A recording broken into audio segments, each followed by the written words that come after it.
Well, good day. Thank you for joining us today for our presentation looking at drug metabolism studies, specifically metabolic stability studies.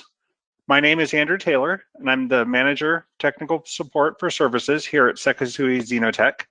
And I'm also going to be joined today by my counterpart on the product side, Dr. Chris Bohl, who's the Global Technical Support for Products Manager.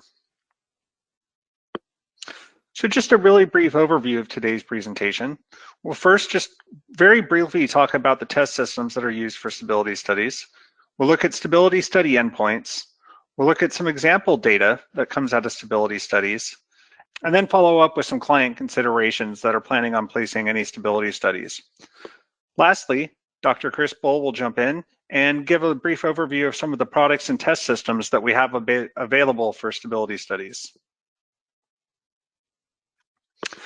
So since Chris is going to talk more detail on the test systems for stability studies, I'm just going to give a brief overview.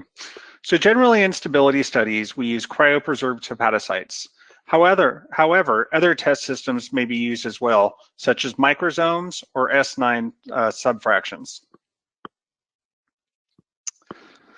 So stability study endpoints.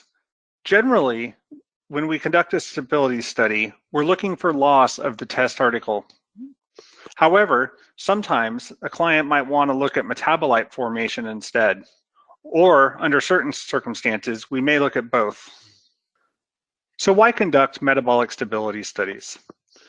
Metabolic stability influences the oral bioavailability and plasma half-life of a compound. By conducting these studies, we're able to determine the half-life of the compound and also to calculate an intrinsic clearance value. Various test systems and species can be used in the study design, depending on the questions that are to be answered. And also multiple species, such as mouse, rat, dog, monkey, or human, can be utilized for comparison and to help in selecting the appropriate tox species for other studies. The study design includes multiple time points. Our standard is 0 plus 3 additional time points, allowing for the estimation of half-life and intrinsic clearance. In general study design, we want to keep the concentration of the test article low when we're looking at substrate loss. Additionally, a marker substrate positive control is included in the incubations, and this is generally 7-ethoxycoumarin. Lastly, these studies generally come with just a data summary and table instead of a full report. Now, this is just some example of data from a metabolic stability study.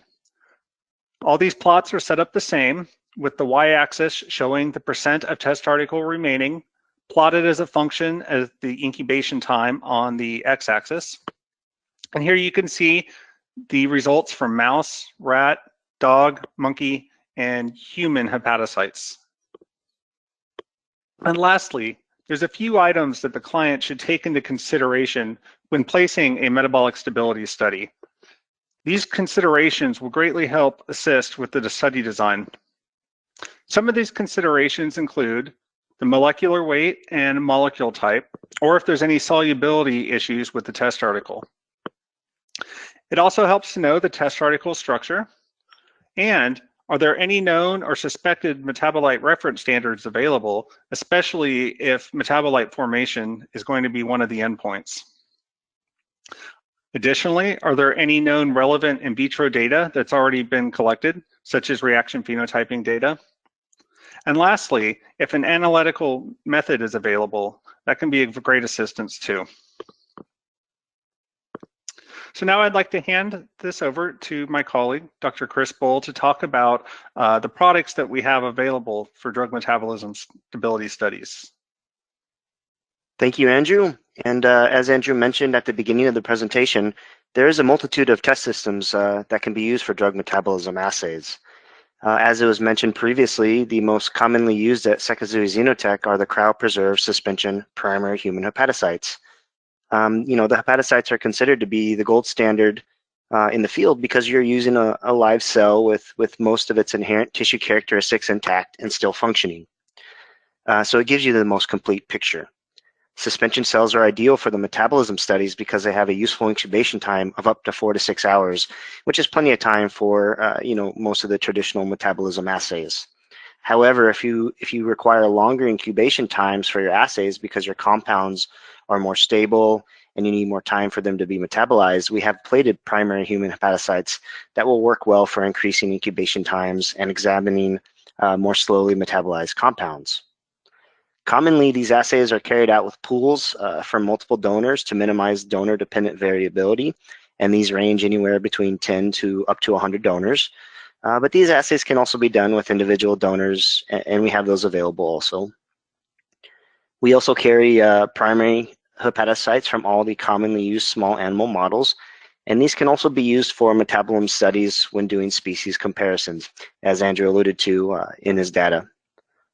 For those of you who are not equipped to use primary hepatocytes in the lab, we also offer the traditional tissue subcellular fractions from all the various tissues that are important for looking at first-pass metabolism. The most commonly used is our human hepatocyte liver microsomes with a donor pool of 200, most commonly referred to as our Extreme 200 product. However, we have other pools with varying characteristics that are available along with matching S9 and cytosol, depending on which activities you want to focus on. These subcellular fractions are also available from all the relevant extrahepatic tissues such as intestine, lung, kidney, muscle, and etc. These fractions are also available from the small animal models that are most commonly used in the field.